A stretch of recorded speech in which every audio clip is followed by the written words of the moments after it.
Mr. Bhargav, your book, The Maruti Story, you're talking about change and how the young will have to sustain that change. You built a company. After all, a company is not built just with brick and mortar. It requires a lot of blood, sweat, tears, passion, love, etc., etc. Getting approvals, putting things in place. We always heard about license Raj. We heard about red tapeism, which was always a glut for all of us to go forward. But this particular dispensation, as it were, the government and the entire system, it encourages entrepreneurship. So tell us, what does the future look like for India from now on? I can't see any country in the world today, any country of any size in the world today, which has better prospects for the future than India has. I cannot see the Western world has reached a certain level where I think growth is now a dicey matter. Whether they grow or they will get into recession and things. People have lost that ethos of working. People want a much more luxurious kind of life. They want good things to come without working.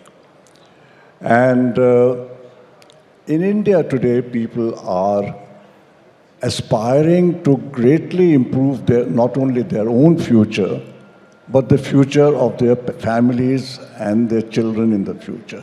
And that hunger is going to drive India forward, which very few countries can match. Brilliant. Mr. Bhargav, Maruti, of course, is a great example, which we cite as a great Make in India success story.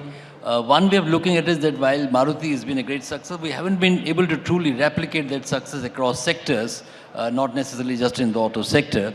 But the truth of the matter is that Maruti is essentially foreign-owned. It's a Japanese-owned company.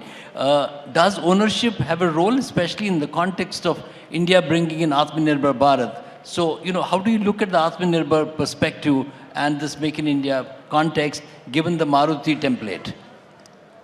So I'm not quite sure if I have understood what you're saying. But in Maruti, I think the major factor was the fact that all of us had no other agenda except the growth of the company. We were focused on how to grow this company because whether it was Mr. Krishnamurthy, he was at the end of his career. I had left the IAS and I had joined this, so I had no other way except to try and make a success of what I was doing here.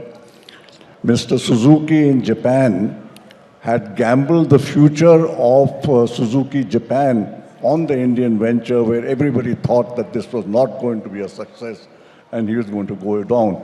So I think there was a great deal of motivation all round to do things in the right way and not worry about personal things. No, I was talking about the ownership. Is foreign ownership still an issue in India? Ownership doesn't really matter. At that time when we started, government was a 74% owner. But I found, and I had worked for long in government, that government rules permit you a great deal of latitude to do things differently, but still remain within the rules. This belief that government rules are frightfully rigid and they don't permit you to change, I think stands disproved by the fact that within the Maruti system, if you look at